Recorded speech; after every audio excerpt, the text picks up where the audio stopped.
Les érinophiles connaissent bien les carnets Croix-Rouge édités durant le conflit mondial par différents organismes de bienfaisance, comme la Société de secours aux blessés militaires ou l'Association des Dames françaises. Une autre association est beaucoup moins connue, la Croix verte. Cette bonne œuvre est créée en 1914 par un artiste dessinateur photographe historien d'art, Émile Bayard, né en 1868 et décédé en 1937, son épouse, et Madame Montmory.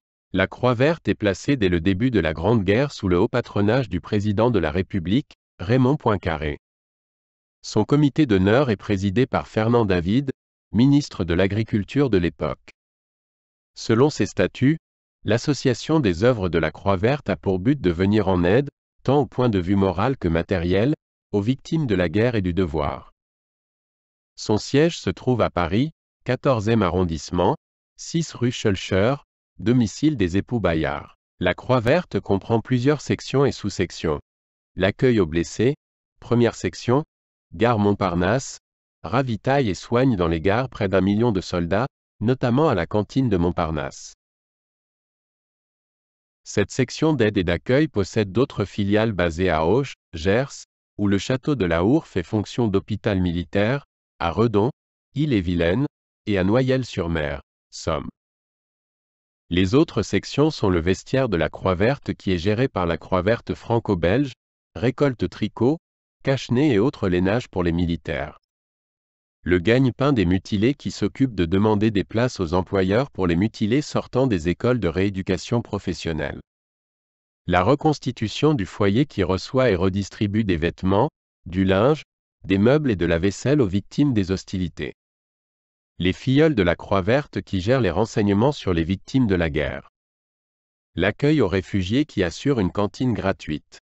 La visite dans les hôpitaux, l'ouvroir de l'Espérance et les pupilles de la Croix verte. Pour l'ensemble de son œuvre durant la Première Guerre mondiale, Émile Bayard sera nommé le 4 novembre 1920 chevalier de la Légion d'honneur, puis fait officier en mai 1926.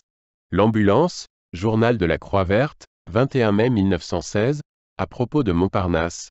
Depuis le jeudi 27 avril, ses services se sont augmentés d'un dortoir spacieux, d'une salle de correspondance, de lecture et de jeux bien aérés où nos poilus peuvent se reposer, écrire, lire et se divertir. Nombreux sont donc les militaires qu'elle hospitalise quotidiennement, en complet accord avec l'autorité militaire.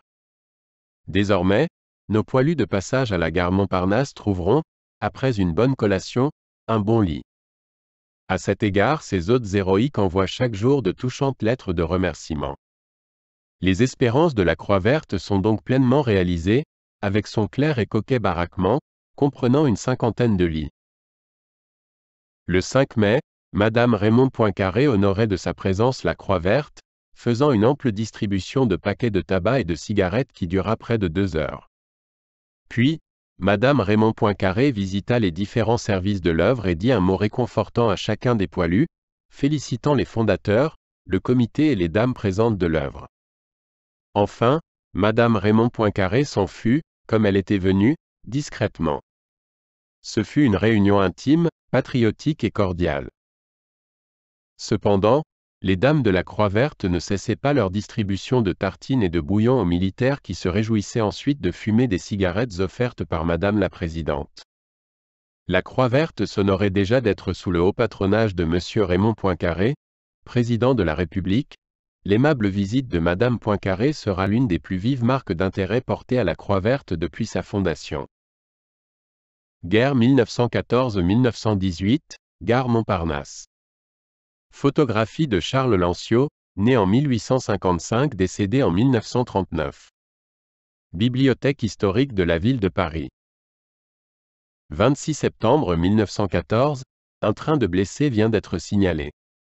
Monsieur Émile Bayard donne des ordres à ses nombreuses collaboratrices pour que rien ne manque. 26 septembre 1914, à l'entrée des locaux de la Croix verte se trouvent groupés les membres les plus importants de cette très utile association, dont Monsieur Émile Bayard au centre. Avril 1915, les dames de la Croix verte s'empressent auprès des blessés qui arrivent. Au premier plan, Émile Bayard. Parmi les diverses initiatives destinées à assurer le recueil de fonds pour son fonctionnement, et à l'instar d'autres associations du même type, la Croix Verte édite en 1915 un carnet de vignettes quelque peu artisanal. Ce carnet cartonné vert bouteille, format A5, présente une vignette collée sur la première page avec la légende diagonale au composteur, au profit des œuvres de la Croix Verte. Il est en vente dans les grands magasins, bureaux de tabac, librairies, kiosques. La vignette choisie pour illustrer ce carnet est le porte-timbre des Alliés. Vendu 1,25 franc, le carnet de 45 vignettes comporte 3 feuillets de 15 vignettes chacun qui portent, sur leur marge droite, une croix verte imprimée au tampon. Selon la publicité du journal L'Ambulance daté d'octobre 1915, un autre carnet de 105 vignettes, vendu 2,50 francs, existait également. Si vous avez l'occasion de passer dans le 14e arrondissement de Paris, rendez-vous à l'angle de la rue Schœlcher et du boulevard Raspail. C'est là que se trouve ce panneau qui rend hommage à l'initiative d'Émile Bayard et à sa croix verte bienfaitrice. Il s'agit là d'une des étapes de la belle initiative de la mairie de Paris, Chemin de mémoire, créé à l'occasion du centenaire de la Première Guerre mondiale. Émile Bayard avec son association des œuvres de la Croix Verte n'est pas le seul à avoir utilisé cet intitulé.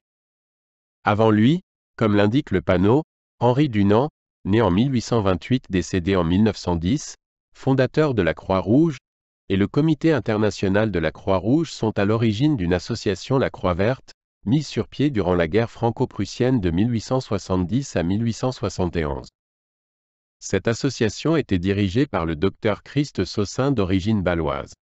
Elle venait en aide aux prisonniers de guerre, réconfortant ainsi plusieurs milliers de personnes.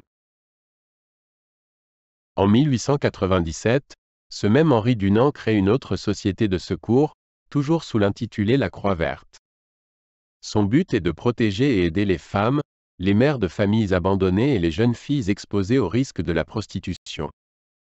Pour terminer, une Croix Verte française de secours aux militaires coloniaux sans rapport avec les précédentes associations citées est créée en 1888. Cette Croix Verte française née de l'association tonkinoise fondée en 1888 par René de Puers, étendra son champ d'action à tous les militaires. Elle se consacre aux soldats qui reviennent des colonies sans ressources suffisantes, souvent malades et brusquement rejetés dans la vie civile, suite à des infirmités contractées en service. La Croix Verte française sera propriétaire d'une maison de convalescence à Sèvres pour laquelle la Chambre des députés l'autorisera à créer sa propre loterie à son profit. Cette maison de convalescence est destinée à recevoir gratuitement, pendant 1 ou 2 mois, les militaires coloniaux blessés ou malades, momentanément incapables de gagner leur vie, ainsi que les militaires coloniaux convalescents et encore en activité de service, mais n'ayant pas de famille où aller passer leur convalescence. Billet de loterie de la Croix Verte française. L'Association française d'hérinophilie, Arc-en-Ciel est une association de collectionneurs de vignettes non postales. Ses objectifs sont de regrouper les collectionneurs de vignettes et collections périphériques de France et de l'étranger, d'assurer la promotion de ces collections, de fournir aux membres la documentation et les informations facilitant la constitution d'une collection, et de faciliter le dialogue entre les collectionneurs ayant rejoint l'association.